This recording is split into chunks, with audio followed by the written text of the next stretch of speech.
Hi, Hugh Taylor here, coming at you with a simple question with a slightly complicated answer. It's a question that comes up all the time, which is what is public relations? So we're going to dig into that today. So, what is public relations? It means different things to different people. Okay. Getting to a working definition will depend on what you want to accomplish. That's the most basic thing to understand about defining public relations. But at its essence, public relations is the act of influencing public opinion by influencing the media. There is a chain of processes that are assumed to be going on, which is that the public reads the newspaper, watches TV, reads news on the internet, they consume media. So by influencing the stories they see in the media, you can influence their opinion.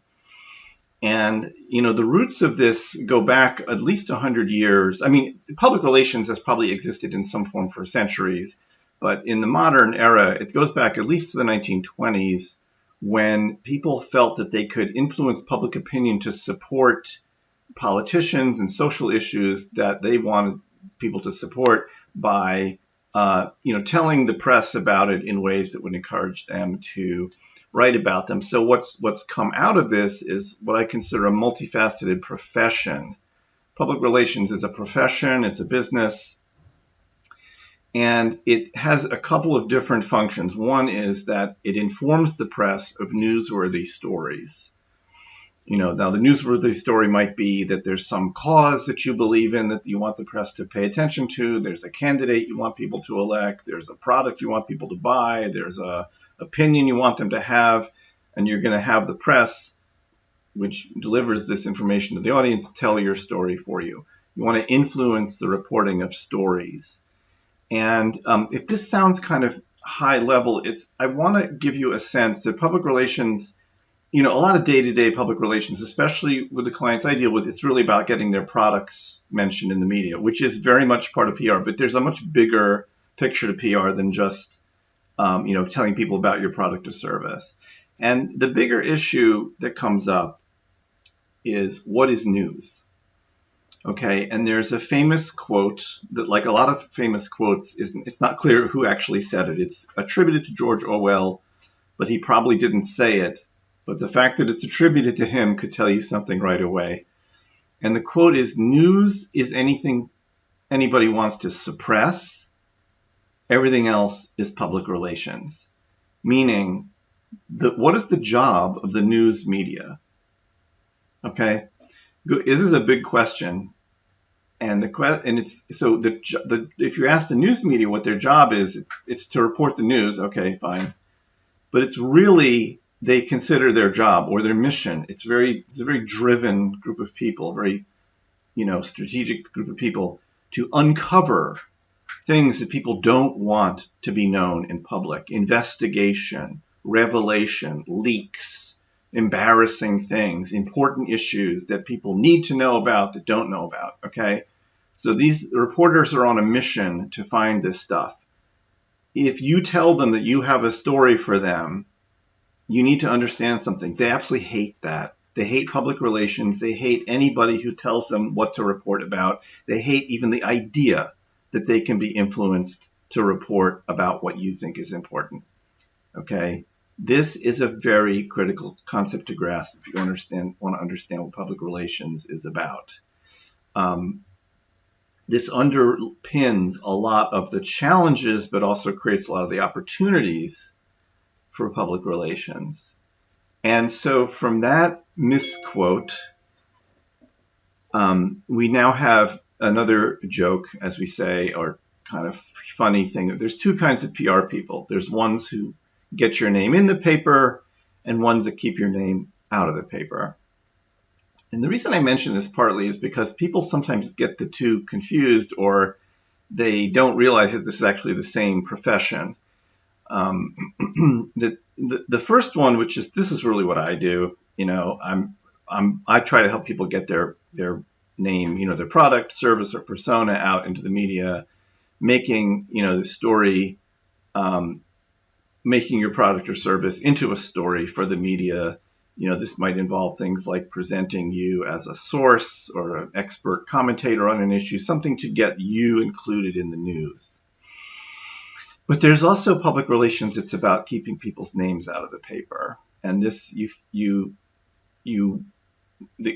this is successful, you don't see the results, so to speak, meaning that, or you see the results in ways that look weird. Like, so let's take something really basic. Let's say like a celebrity scandal. Let's say a movie star, runs over somebody in his car. Okay.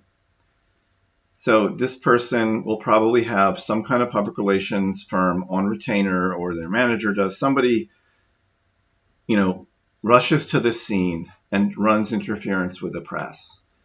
And it may be impossible to keep the story out of the news, but you'd be very surprised at the amount of kind of negotiating that can go on about how the story will be told.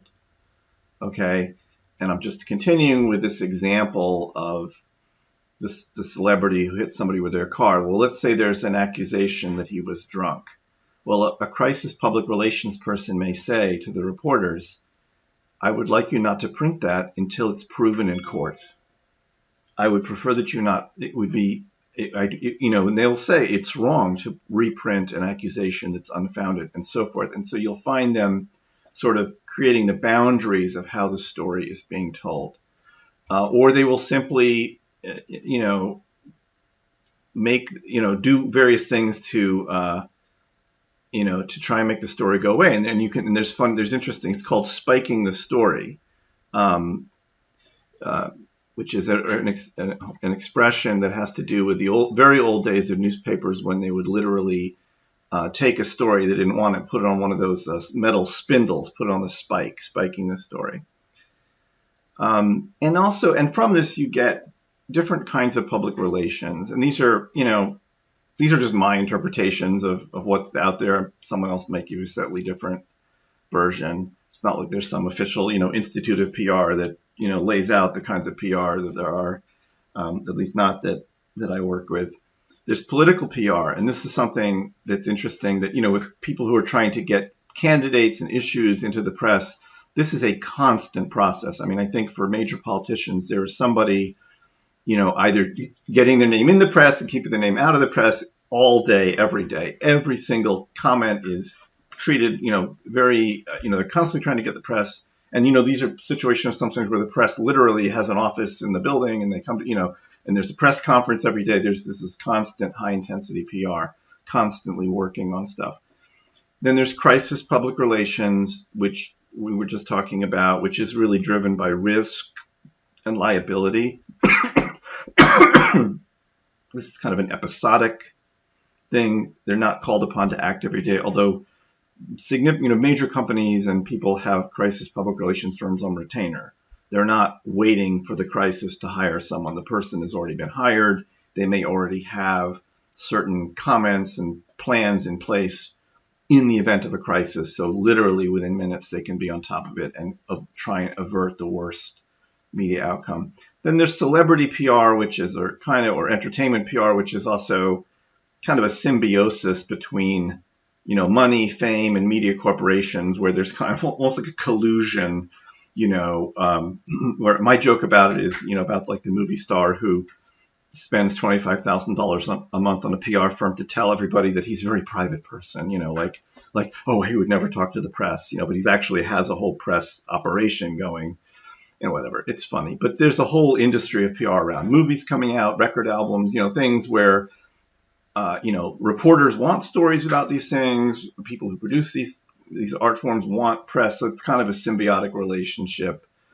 And then there's corporate PR, which is really where I'm mostly involved, which is also usually a blend of, trying to get people in the news, trying to keep people out of the news, where, the public relations people want reporters who cover certain industries like the tech industry or the finance industry to get their clients featured in the news, get their clients, new product announcements, new services announcements featured in the news. They want to get their clients onto, talk shows or quoted in the paper.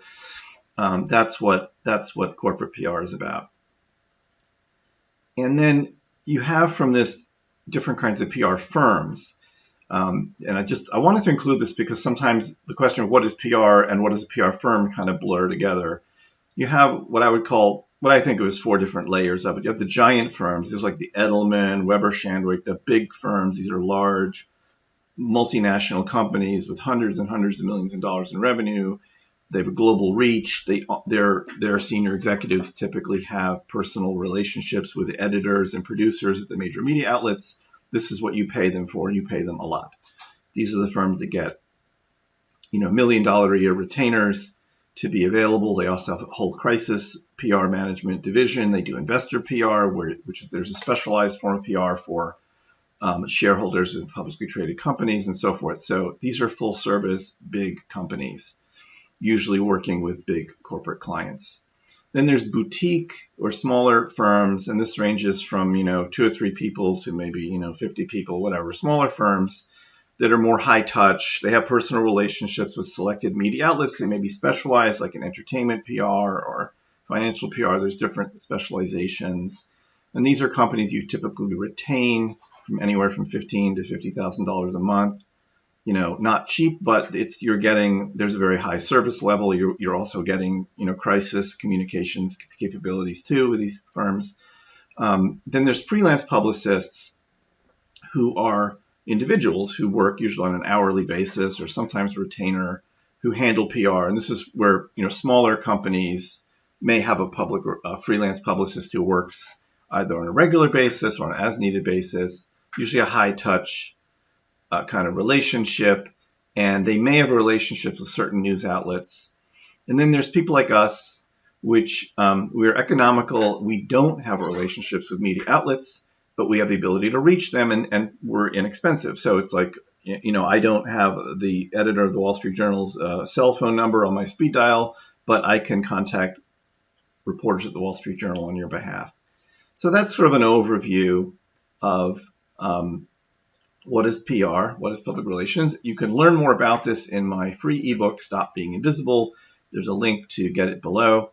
And we go into the ABCs of pitching stories to the press. We have press release examples and a step-by-step guide to executing public relations strategies. It's a real page turner. It's also a very short book. It's really a booklet. It's about 60 pages long, easy to read. And we're here for you. We'd love to help. If you have interest in public relations or even just a question you want to have me answer, you can book a time to see me personally in the link below, or check us out at Comms Factory, and we're happy to talk, see how we can help. Thanks.